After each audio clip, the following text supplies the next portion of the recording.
Thank you, Mr. Speaker. Mr. Speaker, my question this morning is for the Minister of Natural Resources and Forestry.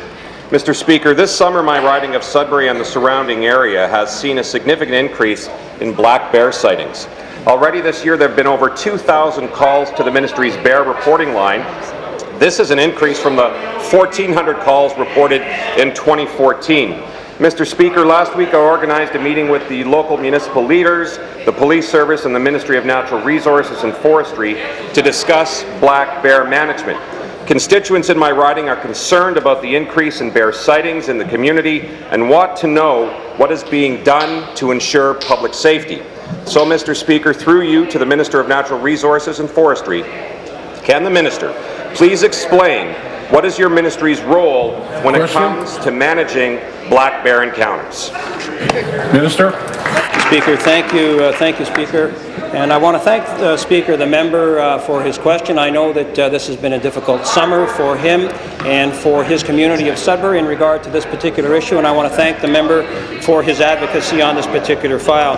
Speaker, on this issue, of course, public safety is the #1 priority for our government when it comes to black bear management in the province of Ontario.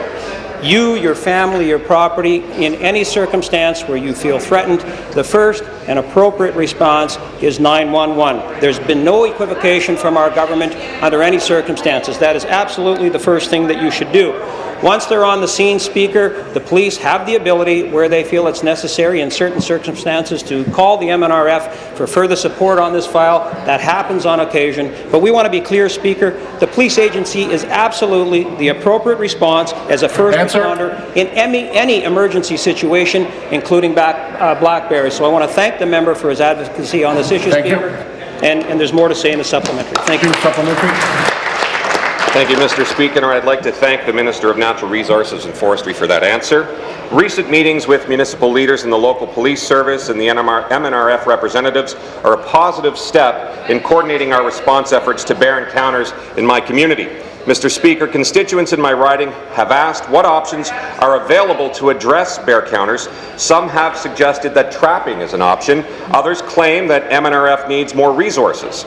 Mr. Speaker, I understand that our government has invested over $35.3 million to educate Ontarians on ways to prevent bear encounters, and no other jurisdiction has invested as much as Ontario in teaching people about how to prevent bear encounters. So, Mr. Speaker, through you to the Minister, can the Minister please explain what his ministry is doing to address all of these bear encounters? Thank you, Minister.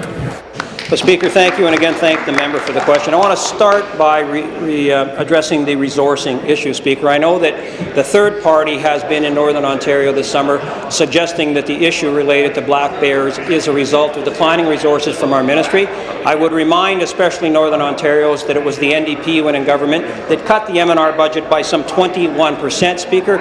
I would further remind people that when the Conservatives came into power, they additionally cut a further 21% from MNRF budget. Speaker, since 2003 or 2004, our Liberal government has increased the budget of MNRF by some $200 million. So I think it's important for people to know that. Speaker, obviously, I would add in terms of the member's question, on the trapping issue, some see this as a response. The science has been pretty clear. It is not an effective bear management tool. Oftentimes, the animals are trapped and relocated, returned to the area from which they came. And Speaker, quite frankly, trapping does not deal with the emergent situation when people feel they're threatened and their health and safety is threatened. So, thank you, Speaker. Thank you.